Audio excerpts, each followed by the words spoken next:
Assalamualaikum warahmatullahi wabarakatuh. Selamat pagi semuanya. Apa kabar keadaan kalian hari ini? Alhamdulillah.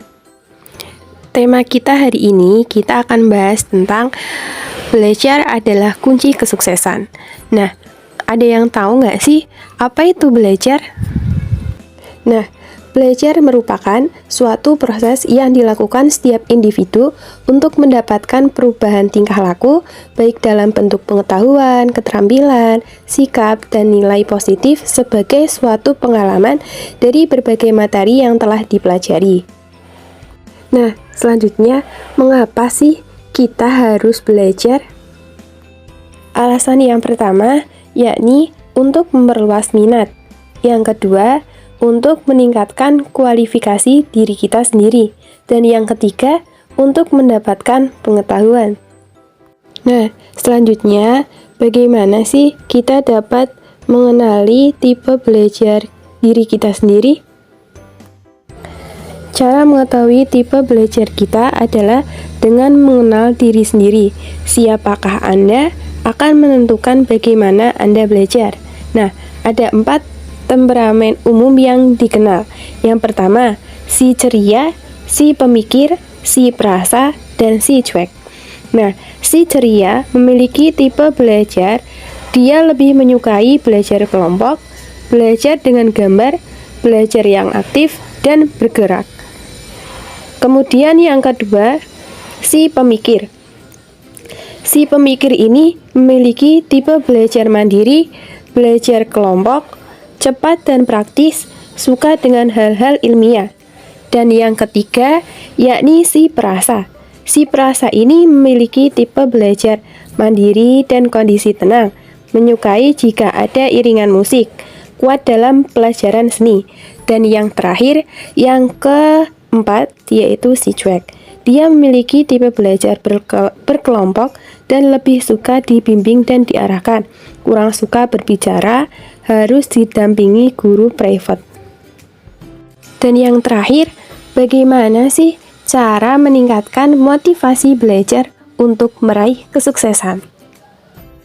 Nah, langkah pertama yang dapat kita lakukan untuk meningkatkan motivasi belajar adalah dengan membuat agenda belajar yang jelas.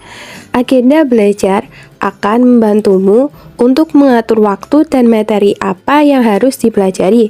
Dengan demikian, kamu akan lebih fokus dan konsentrasi dalam belajar. Cukup dengan membuat agenda belajar yang kamu lakukan akan menjadi lebih efektif dan efisien. Yang kedua, kita dapat menentukan gaya belajar. Setiap orang memiliki gaya belajarnya masing-masing. Setiap metode pembelajaran memiliki kelebihan dan kekurangan.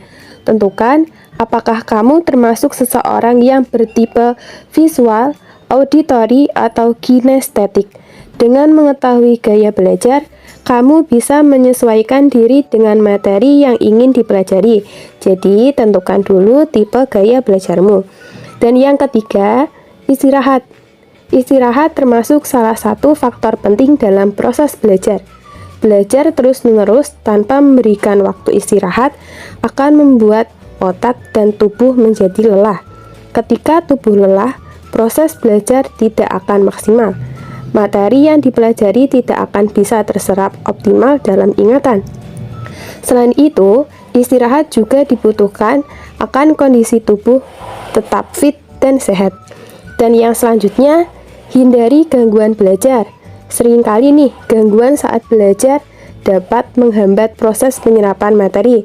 Untuk memperoleh suasana belajar yang baik, maka hindarilah gangguan belajar yang mungkin terjadi. Dan yang kelima, carilah suasana yang tepat. Sebenarnya tidak ada istilah suasana yang tepat. Semua suasana menjadi tepat jika kamu berhasil mengontrol diri sendiri. Cari tempat belajar yang nyaman dan membuat kamu fokus untuk belajar. Jika perlu, putarlah musik klasik yang akan membuat suasana menjadi lebih tenang dan damai. Kamu dapat menentukan suasana yang tepat untuk diri kamu sendiri. Terkadang, secangkir teh atau coklat panas membuat suasana belajar menjadi lebih sempurna. Dan yang keenam, belajar bersama teman. Jika kamu merasa bosan dan malas belajar sendiri, belajar bersama teman menjadi solusi yang tepat. Selain akan menjadi motivasi belajar dan penyemangat, teman akan membantumu saat kamu menemukan kesulitan. Belajar dengan sistem diskusi biasanya membuat kita lebih mudah memahami sesuatu.